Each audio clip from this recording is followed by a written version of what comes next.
Bye-bye.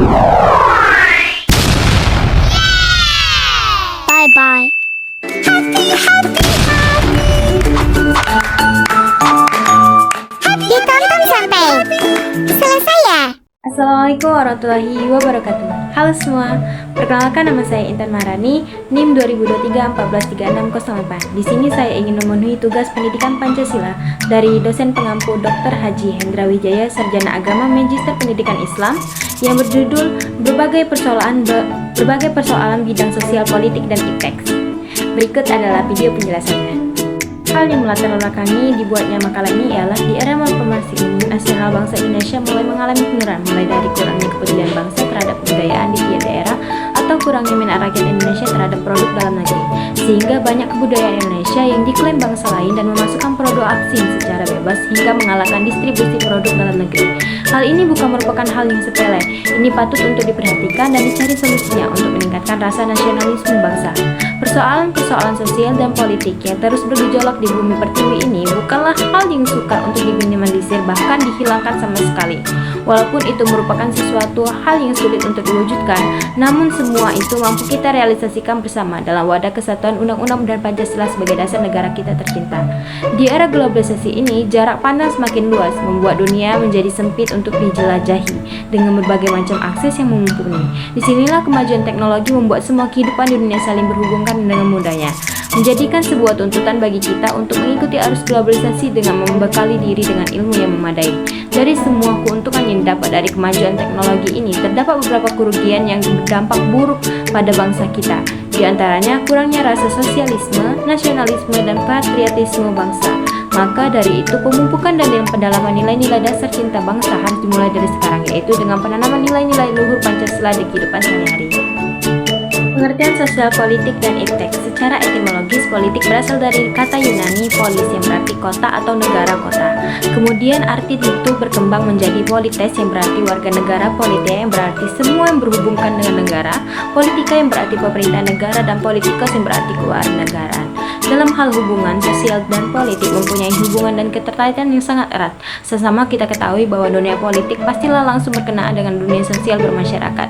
Sosial adalah keadaan di mana terdapat kehadiran orang lain.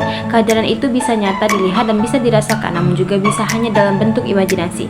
Sedangkan politik adalah usaha yang ditempuh warga negara untuk mewujudkan kebaikan bersama. Jika dilihat definisi antara sosial dan politik, maka akan dikemukakan satu kata, masyarakat. Dalam hal ini menegaskan bahwa masyarakatlah yang menjadi penghubung antara sosial dan politik itu sendiri. Masyarakat atau manusia adalah makhluk sosial yang artinya adalah tidak bisa hidup sendiri, dan politik membutuhkan masyarakat sebagai pelaku atau menjalankan politik itu sendiri. Pengetahuan adalah sesuatu yang diketahui atau disadari seseorang yang didapatnya dari pengalamannya. Pengetahuan tidak bisa dikatakan sebagai sebuah ilmu karena kebenarannya belum teruji. Pengetahuan muncul dikarenakan seseorang menemukan sesuatu yang sebelumnya belum pernah dilihatnya. Teknologi merupakan suatu penemuan melalui proses metode ilmiah untuk mencapai tujuan yang maksimal. Teknologi juga dapat diartikan sebagai sarana manusia untuk menyediakan kebutuhan. Dengan demikian, ilmu pengetahuan dan teknologi atau iptek adalah suatu ilmu yang berorientasi pada pemenuhan kebutuhan manusia.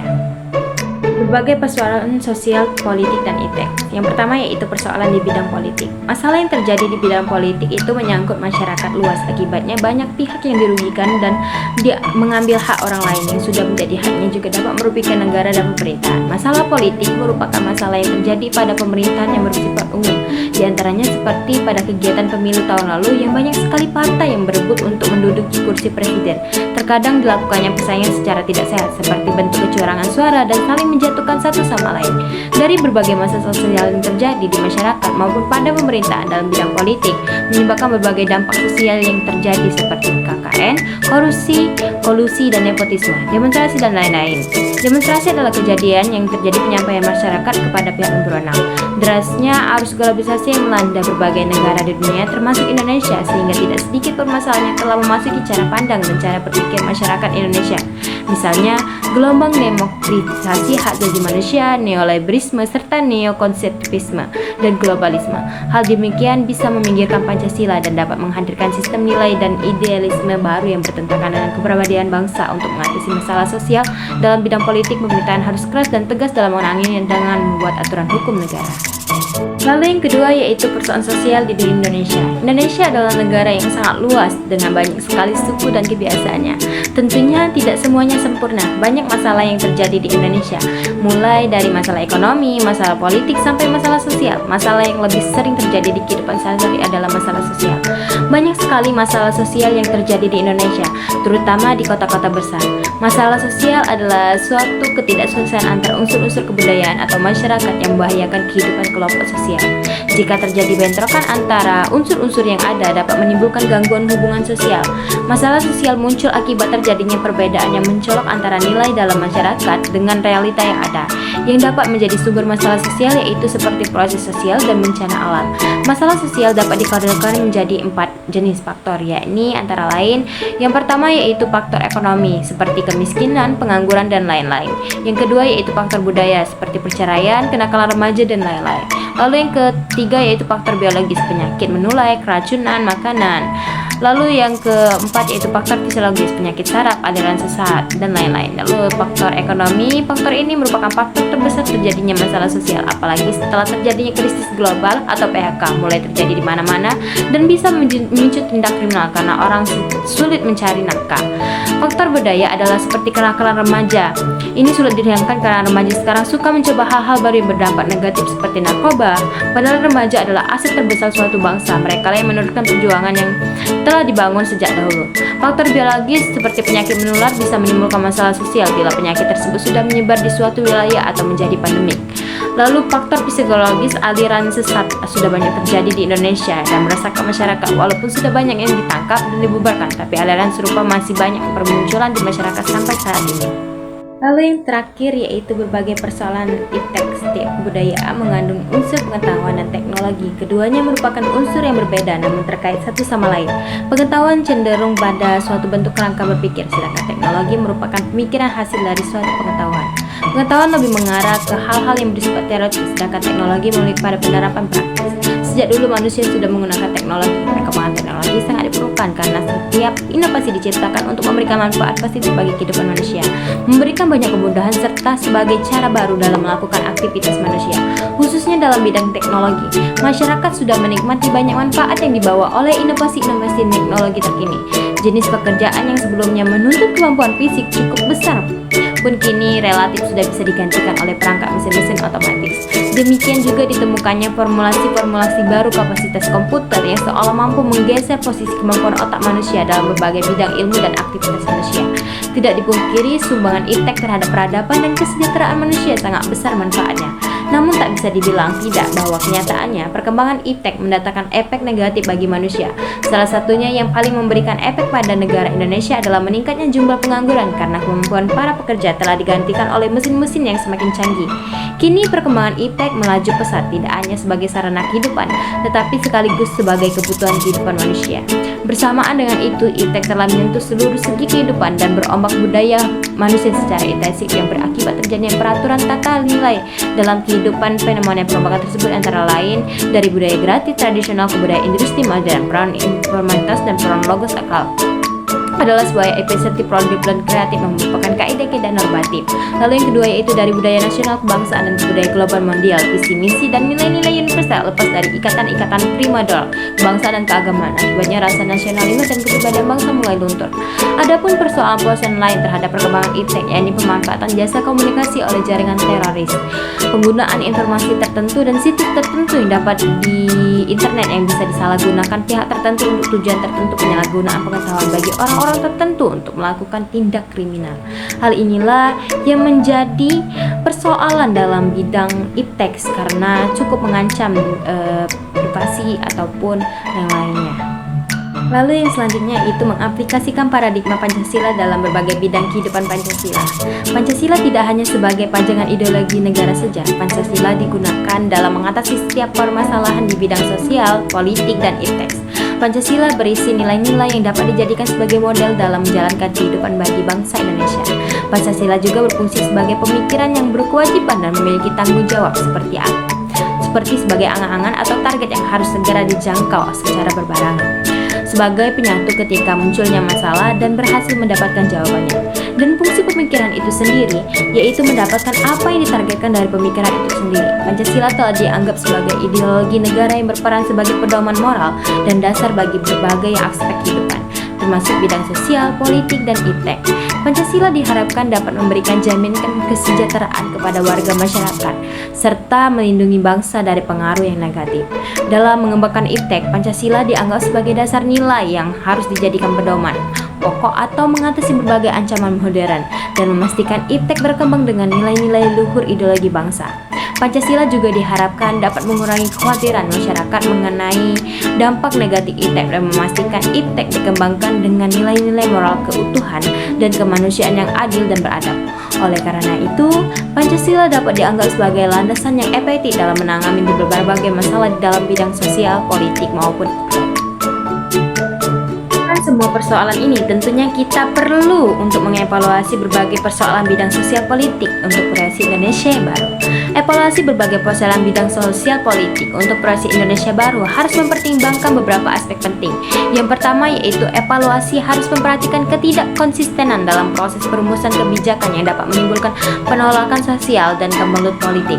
Kedua yaitu evaluasi harus mempertimbangkan keterlibatan aktif masyarakat dalam proses politik untuk menciptakan partisipasi demokratis yang lebih substansial. Ketiga yaitu evaluasi harus mempertimbangkan aspek pendidikan politik yang dapat menciptakan masyarakat yang lebih cerdas dan kritis dalam menilai kinerja pemerintah.